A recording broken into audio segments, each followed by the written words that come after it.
Hey guys, hope everyone's doing wonderful. And I just felt a sense of urgency to get on here. I know I look very cozy. Yes, glasses. Just got done crying, super raw, okay? Hair in a bun, everything. Have my freaking Stanley. Mm. But, anyways, I had a sense of urgency to get on here and just be real with you guys and really speak on a topic that I feel like all of us can relate to and all of us could use at this point in time. It's about to be 2026, and I feel like this is like a New Year's message. It's giving New Year's, okay? Sorry, my Gen Z is coming out a little bit, Gen Z lingo. But basically what I want to talk about is this. Whoever is meant for you is going to be there, and whoever is meant to stay is going to stay. Whatever opportunities that you're meant to have, it's not going to miss you. That goes for romantic relationships, that goes for business relationships, that goes for finances, and it goes for just every area of life. And I'm just so big on that, and I feel like the longer I continue to live, the more I realize that. Like, obviously, I'm still in my 20s, very young, but just the more as time goes on, the more I realize, like, if someone's meant for you, they're going to align on your level with your energy. Like, life is all about alignment, okay? Like, and I know you probably hear that, like, social media gurus say that, but it's really true because, like, let's say, for example, you're on a very high positive frequency. Everything's a frequency, everything's energy. This is basic neuroscience, this is basic anatomy, biology, but also spirituality, okay? Spirituality and biology, in other words, God and science coincide, okay? Because God made everything, right? So why can't they coincide? I hate it when people separate, like, the church from science. Anyways, so that being said, let's say you're on a positive high frequency. Someone else is on a negative low frequency. A negative low frequency could be, they're depressed, they're filled with anxiety, they're filled with so much anger. But the person with a positive high frequency, they're doing the inner work, they're healing, they're filled with gratitude, they're making an effort to live a positive, fulfilling life, right? These are two different people, okay? They're not on the same frequency. So they're not going to meet, okay? If they do somehow, because I've had this stuff happen, somehow pass ways, they're not going to stay for long because they don't coincide. They're not in the same vibration. They're not in the same frequency. And really, they don't deserve each other because they're so different energetically, okay? So think of your life like that. So you have to only receive people, like in passing, that are on your frequency, that have the same goals, that are on the same level energetically, that, are motivational, ambitious, whatever you are, okay? I'm just assuming that you're those things because those are positive. If you're a lazy person, you're going to attract lazy people. If you're, a go-getter, you're going to attract go-getters. If you're a person that is very emotionally open, then you're going to attract emotionally open people. This is basic law of attraction, okay? And this is science. And the Bible teaches on this too. Shout out to my new devotional that my sister gave me. It's so cute. It has lemons. Okay. ASMR. I should low-key make an ASMR channel. Oh, that one's more crispy. But anyways, like, it's really important for all of us to just really realize that and sit with that. And I'll be honest with you, I was just crying, like, for the past hour and a half. Well, for one, I haven't cried in like a month and a half, so I owed it to myself, okay? Crying is very healing, very therapeutic, and God gave us tear ducts for a reason. I always say that. But, it's very important to, like, sit with your feelings, and that's what I was doing with an hour and a half ago, because I was like, you know what? Like, there's a couple things that I'm doing in my life right now that are not aligning with my energy. There's a couple things that I'm forcing. In other words, and this is my other topic, law of detachment. And I spoke about this like a couple videos back on my YouTube channel. So if you know, you know. But if you don't know, and if you're new to this channel, hello. Law of detachment is basically detaching from the outcome of everything. Detaching from that relationship that you have. As in, that doesn't mean you're withholding love and care to the person or even to yourself. It just means that, like, if you're making money or if you're in a relationship, you're detaching from the outcome. You're detaching from, are we going to be together forever? You're just leaving a question mark, and you're okay with whatever God's will is, okay? That's how you detach from the outcome. You have to detach from the outcome by saying, God, may your will be done, okay? Just basically not caring about the outcome. Okay, and I know that's hard. That's hard for us humans because we're so used to grasping things and we're control freaks by nature.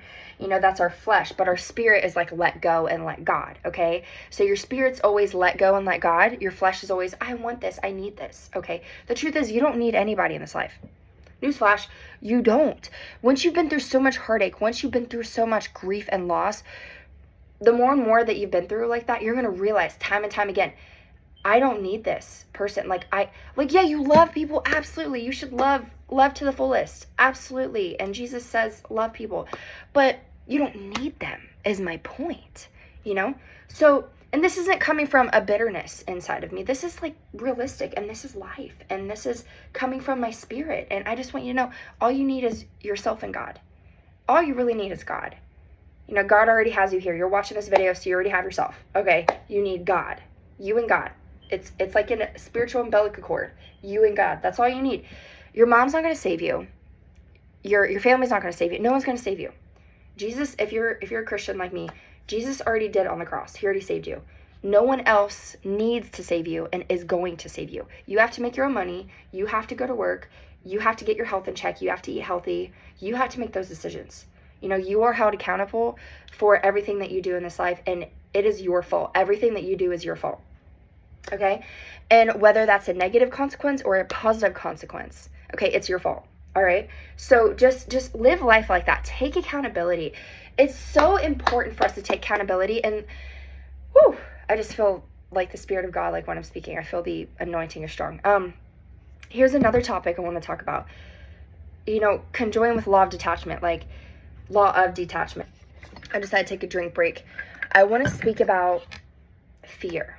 Okay? I'll give you an example. I met this guy a couple days ago, and not this guy, this man, okay? And he was basically pouring out his heart to me, and I usually do attract people like that. Oh, it might be a Pisces thing, I don't know. But, like, he was genuinely, like, just, like, pouring his heart out. He was just like, you know, I haven't spoke to my daughter in a while. Like, he's like, but I don't want to. And I was like, why? Like, why do you not want to? Like, tell me why I'm always the therapist, like, with whoever I meet. Like, it's so crazy.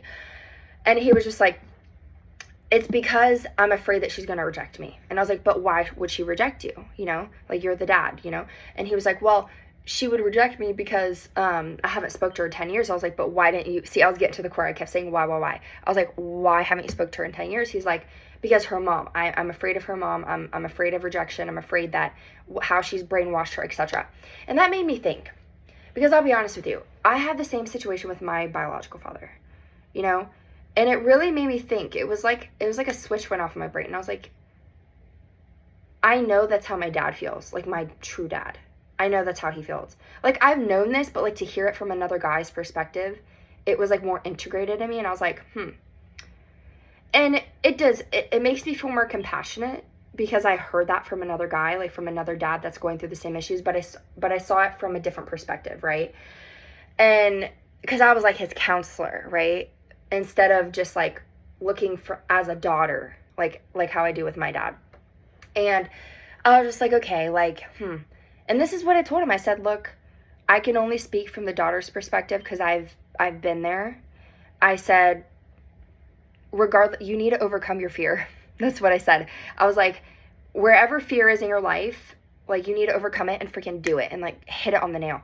Like, and I told him, I was like, you need to reach out to her. Like, you don't want to have regrets, because I could tell he's filled with regret. Like, I could see it in his face. I could hear it in his voice. I could sense it spiritually. And I just want to encourage you. The reason I'm telling you this and being vulnerable with my own situation, saying that me and my father had that relationship, this is my point. Like, if there's any fear in your life, any fear with rejection, with family members, which we all have rejection, okay? We all hate being rejected, okay? Let's just be real. Let's just be real. Let's just lay it on the table, okay? Like, you're not weird for having a fear of rejection, so don't ever think you're weird, because I'm in the same boat. So is your mom, so is your dad, so is everyone else in the world, okay? So just know that. But just know, like, wherever fear is, notice that. Whether it's you're afraid of being poor, you're afraid of starting a new romantic relationship. That's a big one for a lot of people. I'll vouch for that. I'm afraid of that, okay? Maybe your fear could be, you know, getting sick, because maybe you have a whole line of longevity of health issues and you don't want to get sick too. You know what I'm saying? Like, wherever your fear is, hit it on the nail. What I mean by hit it on the nail is go through it. Face it. Like a mirror, your fear is right here, and just freaking face it. And be like, okay, I'm scared of this. Say it out loud. Just seriously, like, do it. You can call this shadow work, whatever. Counsel yourself. Be like, I'm scared of this, A, B, and C, whatever that is, and say, I release it. Just say it. Words are powerful. The Bible says that life and death is in the power of the tongue, right? If you're not Christian, you can still take, the fruit of what I just said. Like, words are powerful, simply put. This is a universal truth. Everyone knows this. Like, there was a Hudson Cooper. I love watching his YouTube videos. Super wise guy, super young, super wise. And he literally said this. He said, I know this is a bit dark, but, like, hear me out. There's a point to this. He literally told his father a week before he passed, which he had no idea he would pass, okay? Like, he was perfectly healthy, apparently. A week before his dad passed, he goes, I wouldn't care if you dropped dead.